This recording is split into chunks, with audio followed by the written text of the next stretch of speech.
할렐루야. 오늘 함께 묵상할 말씀은 예수님께서 가르쳐 주신 기도, 바로 마태복음 6장 9절부터 13절까지 말씀을 함께 보시겠습니다.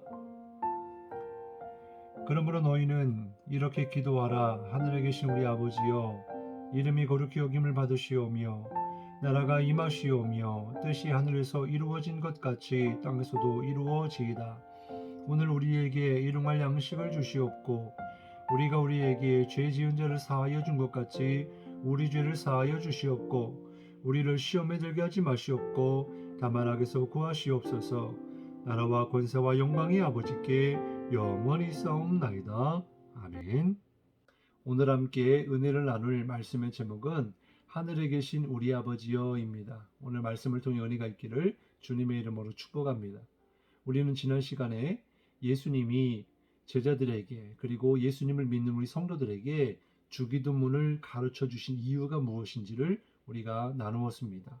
이제 오늘부터 주기도문의 내용들을 우리가 살펴보면서 은혜를 나누기를 원하는데요. 먼저 주기도문은 네 가지로 나눌 수가 있습니다. 첫 번째는 하나님의 성호를 부르는 거예요. 그래서 그 기도의 대상이 누구이신지를 분명하게 말씀해 주고 있고요. 그 주님을 부르라 라고 말씀해 주고 있습니다. 그리고 두 번째는요, 하나님께 관한 기도인데요.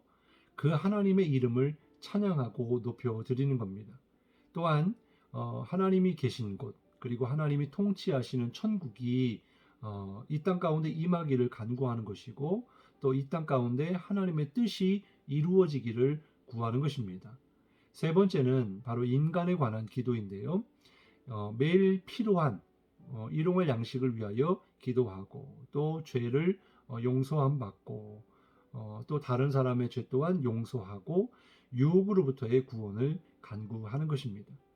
그리고 네 번째는 기도의 응답을 간구하는 기도이죠. 먼저 오늘 첫 번째로 하나님의 성호를 부르는 그런 기도에 대해서 우리가 말씀을 나누기를 원합니다. 오늘 주기도문은 이렇게 시작하고 있습니다. 하늘에 계신 우리 아버지여. 우리에게는 하나님을 아버지라고 부르는 것이 익숙하지만 예수님 당시에 제자들과 또 유대인들에게는 이 기도가 너무나도 놀라운 그런 기도였습니다. 왜냐하면 유대인들은 한 번도 하나님을 향하여 아버지라고 부른 적이 없기 때문입니다. 그러나 예수님은 우리에게 우리가 기도하는 그 기도의 대상이 하나님이시고 그 하나님이 우리의 아버지이시다라고 하는 것을 분명하게 가르쳐주고 있는 거예요. 예수님도 하나님을 아버지라고 부르셨습니다. 마가복음 14장 36절에 보면 이르시되 아빠 아버지여, 아버지께는 모든 것이 가능하오니 이 잔을 내게서 옮기시옵소서. 그러나 나의 원대로 마시옵고 아버지의 원대로 하옵소서. 이렇게 기도를 하셨습니다. 예수님이 가신 십자가의 길은 전적으로 아버지 하나님의 뜻이었죠. 그러나 인간으로 이 땅에 오셔서 인간이 당할 모든 고통을 당하시고, 또 마지막 이제 처참하게 또 처절하게 하나님으로부터 버림받아야 할, 아버지로부터 버림받는다는 것이 얼마나 고통스럽고 힘드셨을까. 우리가 이 호칭을 통해서 다시 한번 깨달을 수가 있습니다. 그리고 사도 바울도 마찬가지로 우리가 양자의 영을 받았기 때문에 하나님을 아빠 아버지라고 부르짖느니라 이렇게 말씀하고 있어요. 로마서 8장 15절입니다. 너희는 다시 무서워하는 종의 영을 받지 아니하고 양자의 영을 받았으므로 우리가 아빠 아버지라고 부르짖느니라 이렇게 말씀했습니다. 왜 그렇습니까? 바로 요한복음 1장 12절 말씀에 영접하는 자, 곧 그 이름을 믿는 자들에게는 하나님의 자녀가 되는 권세를 주셨다라고 말씀하고 있기 때문입니다. 그래서 누구든지 예수님을 믿는 사람들은 바로 하나님의 자녀이다라는 것이죠. 그런데 우리가 주목할 것은 그 하나님이 우리의 아버지시다라고 하는 것이고, 그 하나님을 아버지라고 부르라라고 예수님이 말씀하고 있는 거예요. 우리가 오해하지 말아야 할 것은요, 하나님이 아버지이시다라고 부른다고 해서 남성은 아니라는 것입니다. 성별이 없으시죠.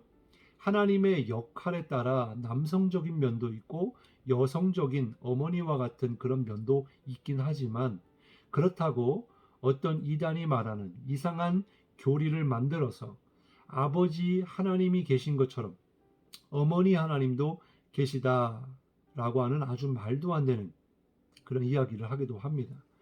여러분, 하나님은 누구십니까? 요한복음 4장에 보면 영이시다 그랬습니다. 성별이 없으세요. 또한 우리와 같은 사람이 아니십니다.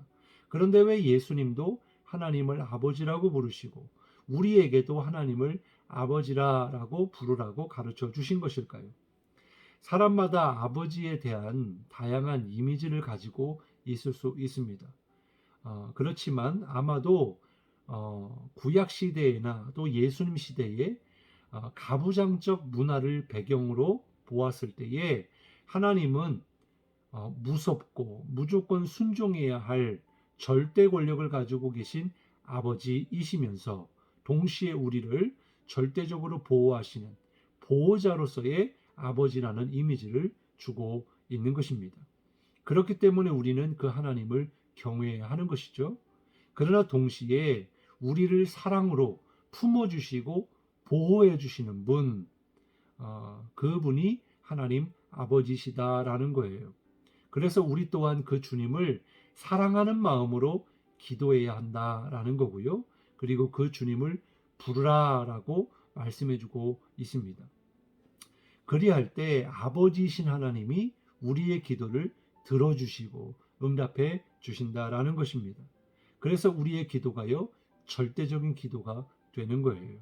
우리의 기도를 들으시는 분이 하나님 아버지이시기 때문입니다. 그 하나님께 무엇을 구하든지 믿음으로 구하고 응답받는 여러분이 되시기를 간절히 소망합니다. 그리고 하나님 아버지가 어디에 계신가? 하늘에 계시다라고 가르쳐 주고 있어요. 왜 하나님을 하늘에 계신 아버지라고 가르쳐 주셨을까요? 이 말씀은요, 하나님이 하늘에만 계시다라고 하는 의미가 절대로 아닙니다. 무한하신 하나님은요, 어느 곳에도 소속되거나 배제되지 않으시며 무소부재하시다, 어디에든 계신 분이십니다.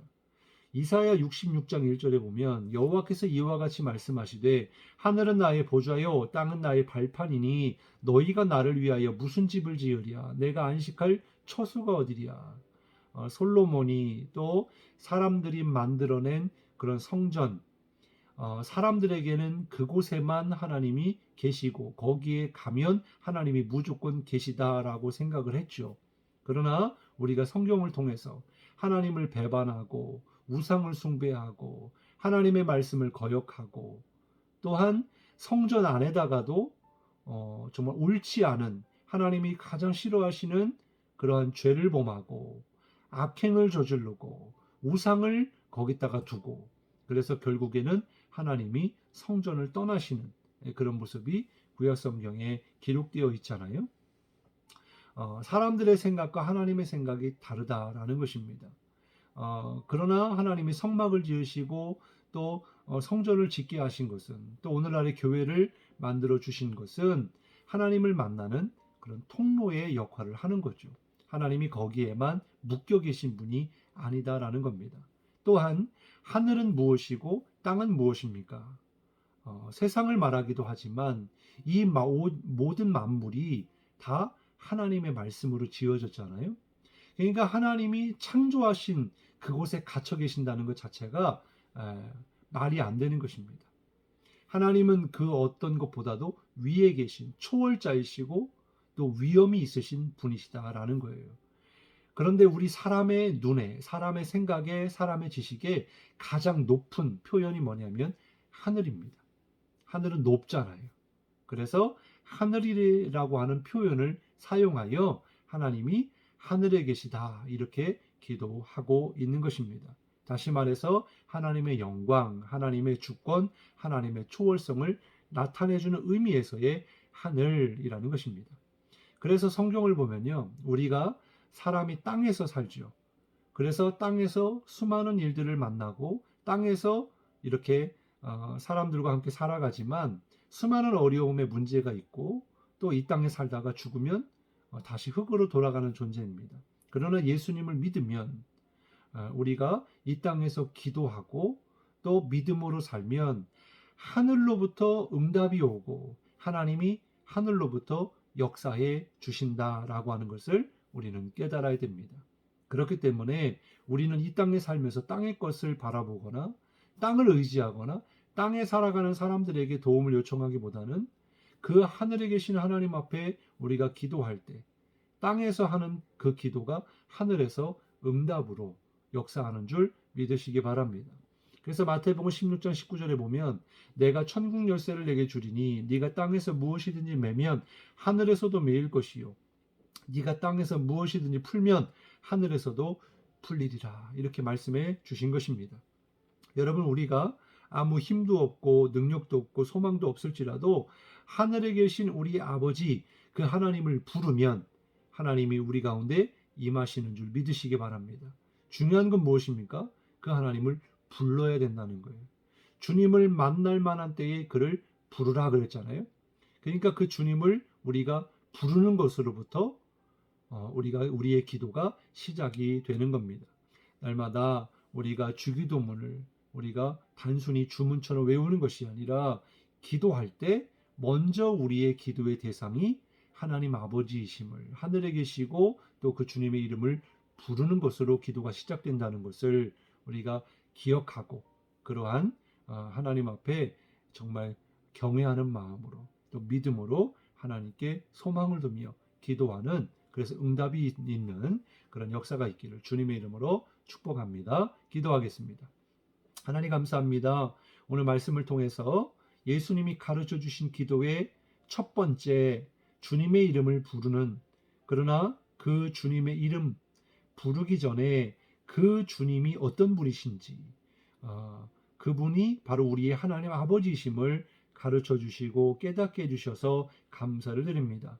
늘 우리의 기도가 하늘에 계신 하나님 그 아버지께 상달된다는 것을 깨닫고 기도의 자리로 나아가 날마다 그 주님을 부르게 하시고 주님을 만나게 하시고 주님께 기도하여 응답을 경험하는 우리 모두가 되어지기를 간절히 소망합니다.